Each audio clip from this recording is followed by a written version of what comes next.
ওইটা হলো নূহ আলাইহিস সালামের সন্তানের লাশ। একজন নবীর ছেলের টেনশন হলো এত। এই কোরআনের জন্য যিনি দাঁত ভেঙেছেন, আবার আপনার নবী যখন জান্নাতের মধ্যে সূরা ইয়াসিনটা তেলাওয়াত করবেন, ঈসা নবীর মুজিজা হলো ঈসা নবী কবরের পাশে দিয়ে যায়। 500 বছর আগেও যদি লাশটা দাফন করা হয়, এই কবরের কাছে গিয়ে যদি একবার শুধু ডাকতে বলে, ইয়া আব্দুল্লাহ কুম বিইজনিল্লাহ, এই কথা বলতে দেরি হয়, কবর থেকে লাশ উঠে লাব্বাইক বলতে দেরি করে না। আল্লাহু আকবার বলেন।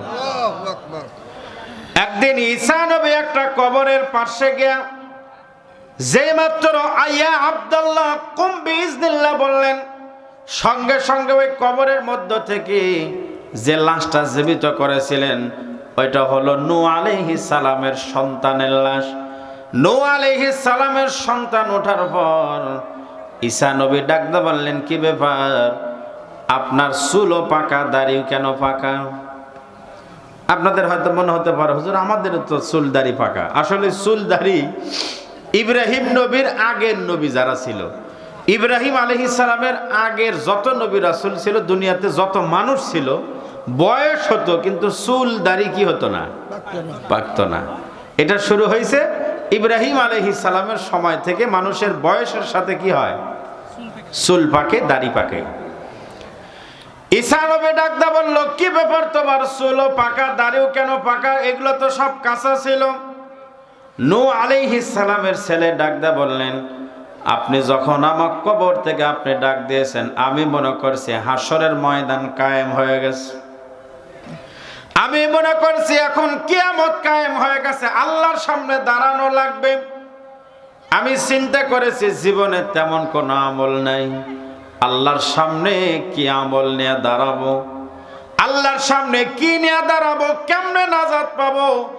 এই টেনশনের কারণে আমার মাথার চুল এবং দাড়ি পেকে গেছে।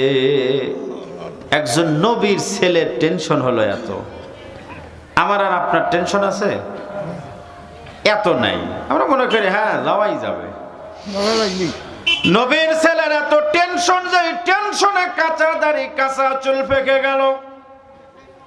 আমি যে আলোচনায় ছিলাম, আল্লাহ জান্নাতের মধ্যে মাহফিল করবেন, দাউদ নবীকে ডাকদা বলবেন, দাউদ আসো, আবার জান্নাতি বান্দাদের সামনে কোরআন তেলাওয়াত করে শোনাও।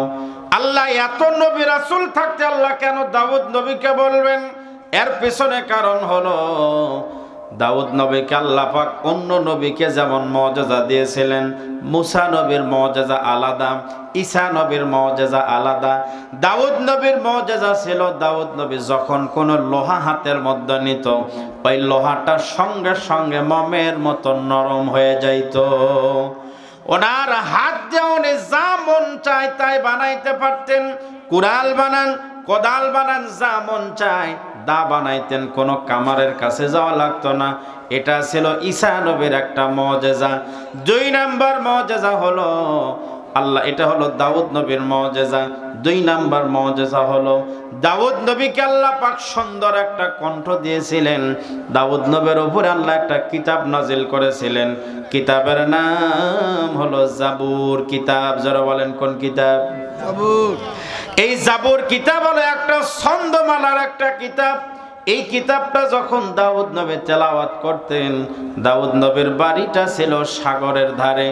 সাগরের মাছ যখন শুনতে পাইতো দাউদ নবীর কণ্ঠের তেলাওয়াত, সমুদ্রের মাছগুলো দাউদ নবীর বাড়ির চতুর্পাশ দিয়ে ঘেরাও করে নিত।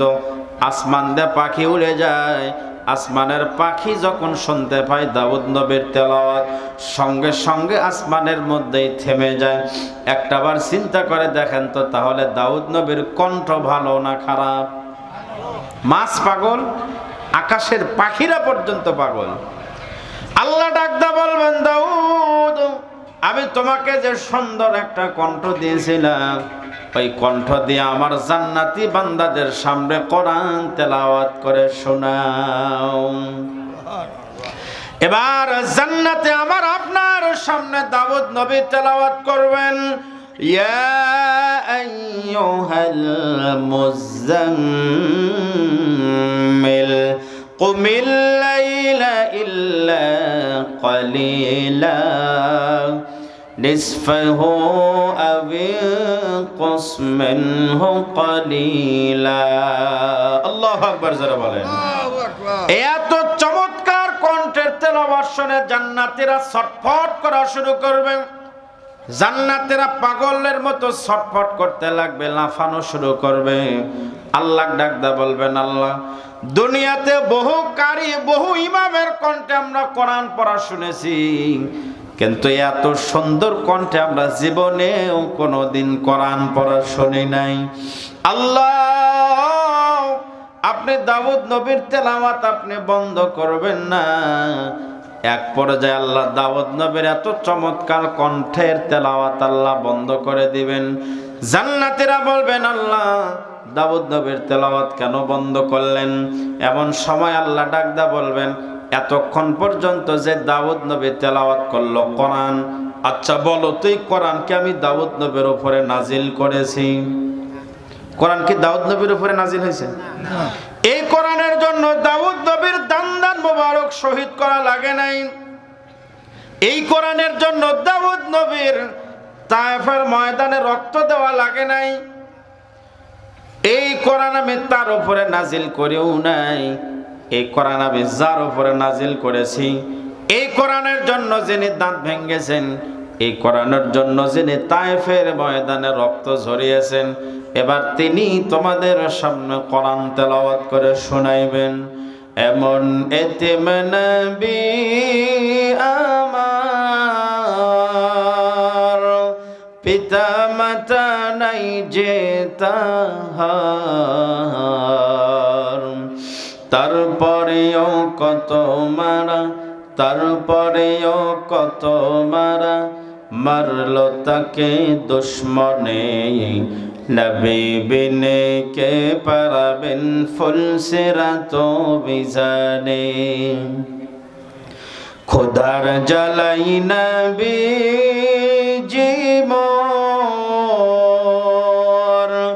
বেঁধেছিলেন পেটে পাথর। কাতর হয়ে মাঝে মাঝে, কাতর হয়ে মাঝে মাঝে পড়ে যেতেন জমিনে। নবী বিনে কে পারাবেন ফুলসিরাত বিজানে। ঠিক না? নবী ছাড়া কারো ক্ষমতা আছে ফুলসিরাত পার করার? দুনিয়ার অনেক ভণ্ড বাবারা আছে, ওরা নাকি কয় আমি ফুলসিরাত পার করে দেব। এরকম কিছু দয়াল বাবা আছে না? কিরামান কাতিবিন রোজ হাশরের দিন আল্লাহর দরবারে যদি করে অভিযোগ, আমি বলবো দুনিয়ায় ছিলাম খাজা বাবার লোক। এগুলো কিছু ভণ্ড আছে না নাই? ওরা কি কয়, আমগো বাবার দরবারেতে কত গরু যায়। আর ওরকের দয়াল বাবার দরবার গরু যায় দেখা দয়াল বাবা কি পাকা দয়াল বাবা হয়ে গেছে। যে অন্য বাবার দরবারে যত মানুষই হয় না, আমার দয়াল বাবার দরবারে যত গরু যায়। আরে পাগলা, গরু যায় তো কি, গরু গেলি কি দাম হয়? গরুর দাম কি মানুষের দামের চাইতে বেশি নাকি? সম্মানিত ভাইরা আমার, আল্লাহ ডাকদা বলবেন, আমি কোরআন যার উপরে নাজিল করেছিলাম, জান্নাতের মধ্যে মাহফিল হচ্ছে, দাউদ নবীর তেলাওয়াত শেষ। এবার কোন নবী? আমার আপনার নবী, বিশ্ব নবী মুহাম্মাদুর রাসূলুল্লাহ। জান্নাতের মধ্যে আমার আপনার নবীর কণ্ঠের তেলাওয়াত শুরু হয়ে যায়। সূরা ইয়াসিন আপনাদের সামনে পড়লাম। এই সূরা ইয়াসিন থেকে আমার আপনার নবী তেলাওয়াত করবেন। ইয়াসিন ওয়াল কুরআনিল হাকীম ইন্নাকা লামিনাল মুরসালিন। আল্লাহু আকবার। আমার আপনার নবী যখন জান্নাতের মধ্যে সূরা ইয়াসিনটা তেলাওয়াত করবেন, জান্নাতীরা আগের যে দাউদ নবীর এত চমৎকার কণ্ঠ ছিল, আগের দাউদ নবীর চমৎকার কণ্ঠের কথা সকলেই ভুলে যাবে। আল্লাহ বলবেন, আল্লাহ জীবনে বহু কণ্ঠে শুনেছি, কিন্তু এত মধুর কণ্ঠ আমরা জীবনেও শুনি নাই। নবীর কণ্ঠ ভালো না খারাপ? কাফেররা পর্যন্ত নবীর কণ্ঠ দাঁড়িয়ে থেকে শুনতো। দিনের বেলায় নবীর বিরোধিতা করে, আর রাতের বেলায় মশার কামড় দাঁড়িয়ে থেকে কে কোন দিক থেকে যে দেখে। ওরাই নিয়ম করছে কোরআন কিন্তু শোনা হবে না। লা তাসমাউ লিহাজাল কোরআন, তোমরা এই কোরআন শোনো না। ওরাই আইন পাশ করছে, পরে ওরাই আর আইন মানতে পারে না।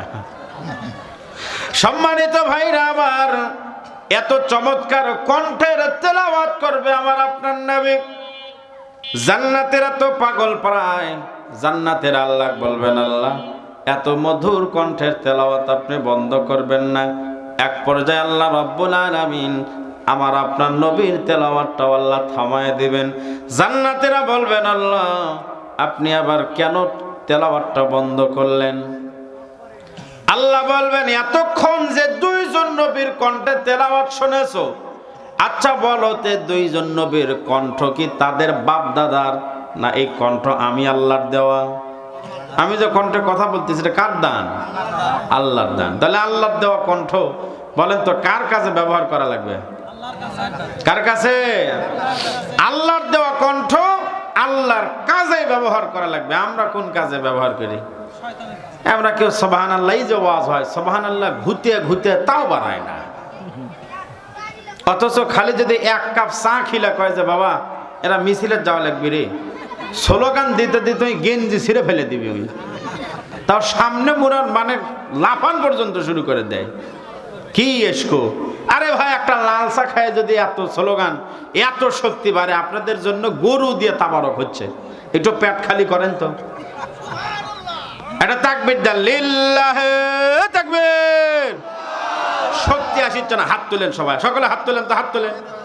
লিল্লাহে তাকবীর, লিল্লাহে তাকবীর। আল কোরআনের আলো, কোরআন হাদিস যেখানে, সুদ ঘুষ যেখানে, দুনিয়ার মুসলিম লিল্লাহে তাকবীর। হাত নামান। এই তো আপনাদের আওয়াজ তো আছে, সুন্দর আওয়াজ। এই যত আওয়াজ দিবেন তত বক্তারও মজা বাড়বে, আপনারও মজা বাড়বে। আমরা এখন খালি অন্য দিকে দিই।